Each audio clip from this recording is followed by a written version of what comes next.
Well, hello all. I wanted to give my take on Andrew Tate. He first came to my attention when BBC sent their best female interviewer to bring down this male misogynist, and it basically ended up looking like an argument between married couples, where he said this, she said that, he denied this, she denied that, and there was a lot of heat but very little light. So I thought, who is this Andrew Tate? I mean, I think I've heard of him vaguely somewhere. And so I went and I looked on YouTube and watched this YouTube video. It was over an hour long, of Layah Heilpern, a lady who had a far more sympathetic attitude towards Andrew. And yeah, I found out far more about him by that YouTube interview. And he's accused of misogyny, of being, I suppose, anti-female or exploiting females. That seemed to be what the BBC interview was about. Obviously, he evoked some sort of controversy because, well, let me give my impressions overall. I enjoyed both. I enjoyed his performance on both interviews. I find him very persuasive. He said his father was a grandmaster, and he said he nearly became a grandmaster. He was born in the USA, and at age 9 moved to some ghetto in Britain and lived there till the late 20s. And now he's got multiple passports, and Layah couldn't get out of him how you get multiple passports. She was going to find out after the interview. So he's obviously a citizen of the world rather than a citizen of any country. He seems fearful that the IRS is going to come and take away all these millions, and he's obviously very rich. And one thing that comes across is that Andrew loves Andrew. I think Andrew thinks he's God's gift to the world. And I'm not saying that that's fundamentally wrong, because I think it's wonderful to have such a fantastic self-esteem. And I'm going to give you my summary and then sort of go through it step by step of what I got away from this. I got from this that Andrew went through his life. So he's a mixed martial artist and he's fought 80 fights or something. I'm just giving you what I vaguely remember from this YouTube interview. And he says any young guy between age 20 and 30 who hasn't been in the ring and hasn't beaten up someone to prove his manhood is basically a coward. All men are cowards. The world is basically rotten to the core, corrupt. And, you know, I'm thinking, I like MMA. I have to also sort of, I'm not knocking this guy, but I see that he's very persuasive, but he's a genius at what he does, and which is promoting Andrew. But I think he's completely wrong, because, I can't see all of this. I have to weigh against Christ. I can't see Christ being in a ring, beating up people for a living. And he said he didn't make much money out of this, $6,000 per fight or whatever. He didn't make his money being a mixed martial artist. Mixed martial artists are exploited. It's the bosses who do this who earn the money, and they basically can get life-altering injuries. So anyway, he fought his 80 fights, and, he says things like, you give me any weapon, I can shoot accurately with it. And you think, wow, I would love that skill. And he says, you give me a car, he's got 20 cars, he's got 4 Ferraris and a whole lot of high-end cars, and he says, I can outrun any police car. And I think, yeah, that'd be a lovely skill to have, to be able to outrun the police. But then you think about it, who wants to? I mean, they've got your number plate, they're going to find you, and who wants to try to outrun the police? You're going to kill a whole lot of people on the way, or they're going to catch you. The system is going to catch up with you. So he doesn't trust the system. I could see that. So his idea is, if they persecute you in one country, you just have another passport. So he's got some sort of organization, I forget the name of it, and I think they help you. They've got lawyers and everything to get multiple passports. Obviously he's only going to help the very rich, because he despises the poor. He says this country's awash, the world's awash with money. If you haven't got $1 million, there's something wrong with you. You know, he's a typical alpha male. He's full of testosterone. What are you? You men, you are wimps, and he berates men because men are cowards, all of them. Obviously, in summary, what he's doing is he's going through his life. He's saying, I grew up poor. If you don't grow up poor, you won't appreciate your riches. So he's taking his life, how he grew up, and he's saying, that is the model, perfect life. If you grow up poor, you're going to end up appreciating riches. And anyone who hasn't grown up poor is not going to have. So he berates and slams all these, these tech billionaires, millionaires, they make their money, but they still nothing because they can't fight. And they kind of just some tech bubble has delivered them their millions or billions, and they're still worthless. They're still nothing. Girls still don't want them. They still can't get a woman because money doesn't make you everything, he says.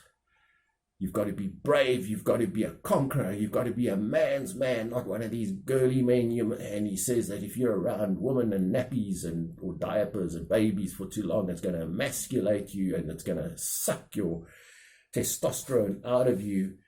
And he said his father used to, as a grandmaster, tour around the world. He'd come back every month.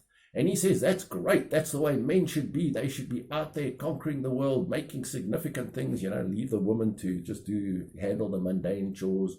You see, I think those are the sort of things that women object to, that the men are out conquering and doing significant things while the women are staying at home and minding the babies. That I guess the man comes home and he's full of testosterone. He makes another baby and then he pushes off for a month or two. And so he is touting this ideal that men should disappear.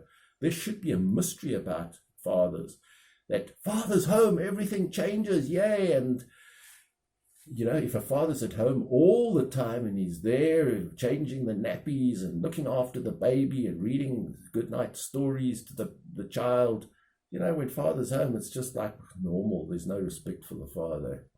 So Andrew's taking his way his father was. That when his father came home, everyone rejoiced and things changed, and he's saying this is the only way it should be. That's basically what he's saying.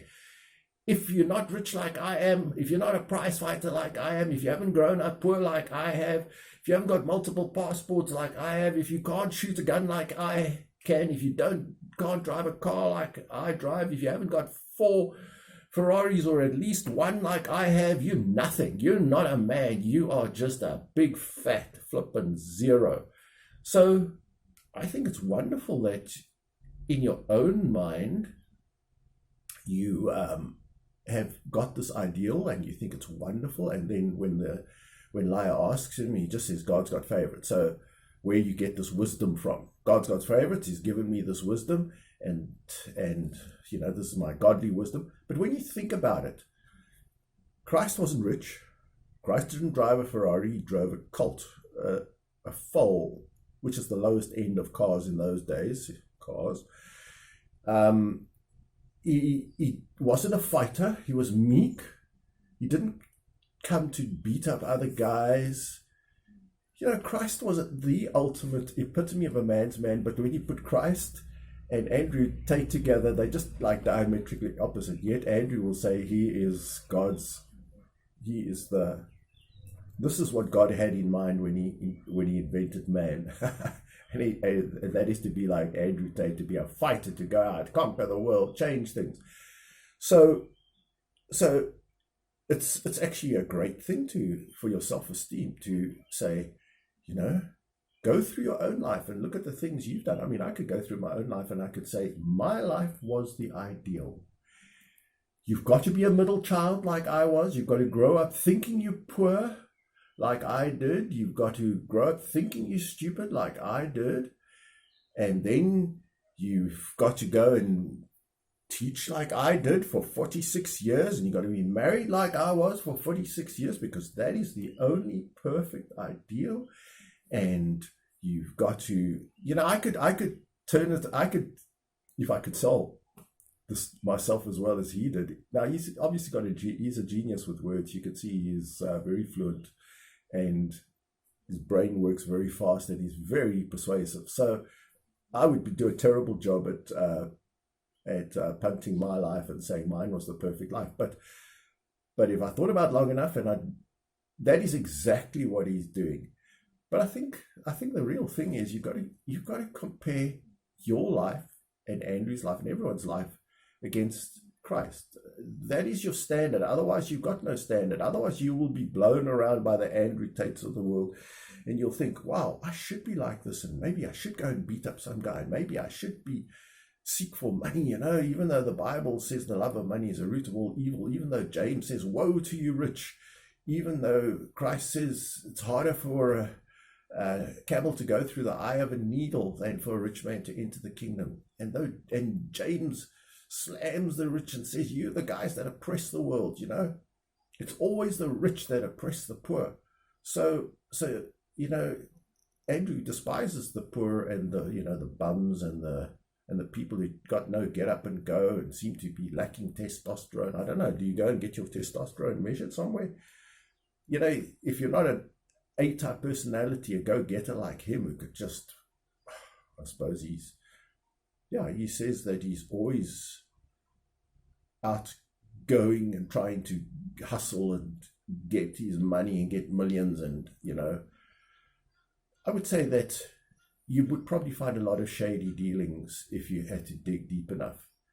And I would say I don't trust the system. I've got inherent dislike of the system, and my idea of escaping the system is I will just go and stealth camp somewhere and hide while the civil war goes on. I don't want to participate in killing people I don't know, and they just poor suckers too who are forced to fight for the system. They don't like the system anymore.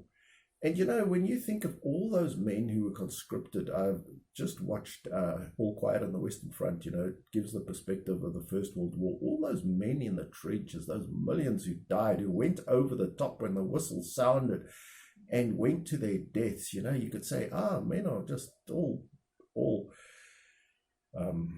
girly men and they little wimps and whatever. But when the chips are down, when you conscript these men, when you push a man hard enough and far enough, there's a tiger, there's a monster in each of us, which frankly I don't want to feed that monster. I don't want to encourage that monster. I don't want to at all think about, my first response is going to be to want to attack people. My first response is always going to be to want to try and settle this quietly and comfortably and just forgive it and, turn the other cheek. Turning the other cheek is the last thing that Andrew would espouse. So my thing is that I say it's a wonderful thing to think so positively about your life, to analyze your life, and then turn everything that you've done in your life into a positive, just like he has done, and feel very happy and satisfied with your life. So he seems to have, a lot of prosperity and cars and money, and, perhaps he's got all the women he could want. I don't think he says that he sleeps with all the people that he would have the opportunity to. I don't know. I've only watched one BBC interview and then this Layah YouTube video. But Christ is obviously not going to advocate sleeping around. Christ is a family man. Christ was for all the laws, including the laws against adultery and fornication. So, Christ is not encouraging people to be anything but solid citizens and to, turn the other cheek and to live, for God. And I think you find when the chips are down, Christians can be extremely brave people. They don't go looking for fights, but when the beast, Mr. 666 or Nero comes for them, they're happy to go to the lion's den and to die for Christ. There's the sort of courage, an amazing, in both men and women, there is the amazing courage. And, I would say that, and he says, like women seem to love these bad men, bad boys attract women. And I can understand why women love a man who's all over them and must have them, and, these high testosterone men who are doing everything possible to win them, smooth talking them, buying them, spoiling them, whatever. But I don't think so. I understand why women would love that, and I would say that women are probably smart enough to know that that sort of player, that kind of playboy rich guy, is going to make a terrible husband. And if you're stupid enough to think that you're going to change him, or you suddenly going to become the only person in his life, well, good luck to you. I mean, you're just self-deceived. So I think most women are smart enough to understand that where a life with Andrew Tate is going to lead to. You know, he's already told you he doesn't want to be there looking after the babies, changing the nappies. He wants to be away doing great things. So, you know, you're not going to see much of him. Yes, you might have money, I think, and he's going to be, while he's away, he's going to be partying with his friends, and probably there's going to be other women there too. So you're going to be that, you don't know how exclusive you're going to be, his one and only. And yeah, if women are stupid enough to fall for these rich, smooth talkers, well, I think it's self-deception there. So, as I say, absolutely fascinating to see how a person can be so in love with their own life.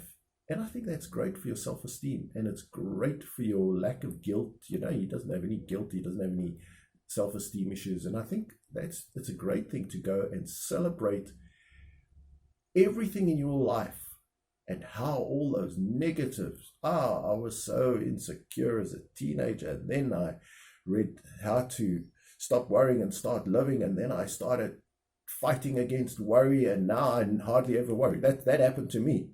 So one book changed my life, and I very seldom worry, and I very seldom fear things. And, you know, so you could punt your own life, and you could say how the things, and it was great that I was a sort of very insecure and very low self-esteem and filled with guilt and, you know, shame, that I had shame and guilt over things that I had done nothing in my life. I was a very innocent 17, and yet I felt guilty about everything. Felt guilty about not having my brother's personalities, outgoing, extrovert, even though he wasn't really, humorous personality. You know, I think it's wonderful to just go and celebrate yourself. I wasn't like that. I was a quiet boy. I loved just making model aeroplanes, and I loved my own company.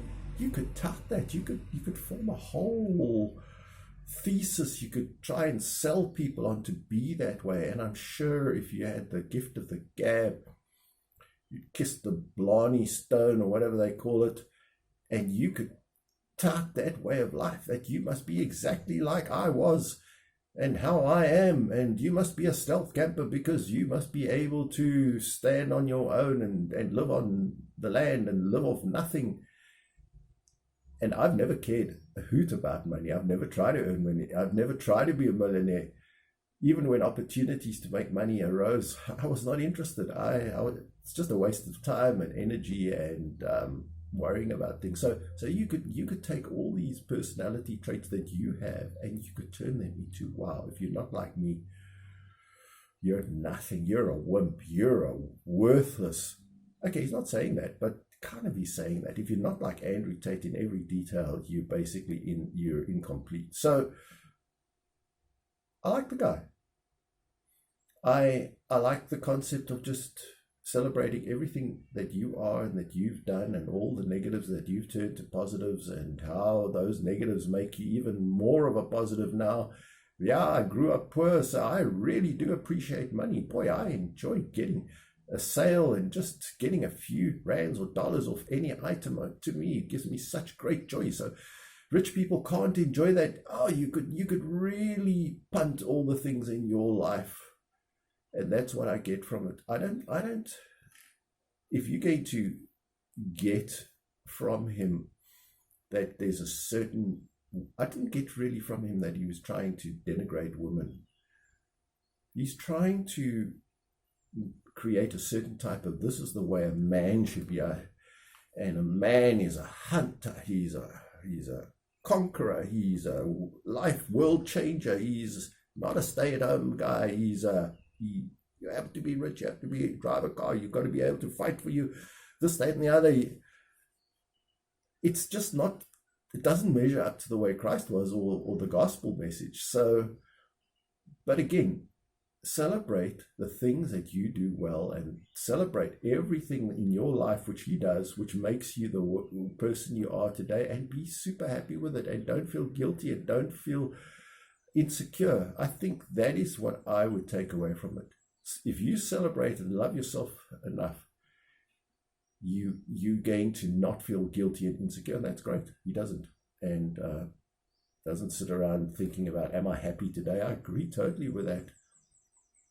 It is what it is, and I think you should just thank God for what you have for each day. So there was parts of that interview which I just enjoyed, that he's not sitting there analyzing, am I happy today? Do I have, do I feel insecure today? No, he's just glad that when you're not in pain, you're not suffering, yes, I can get up, I can do something, be happy.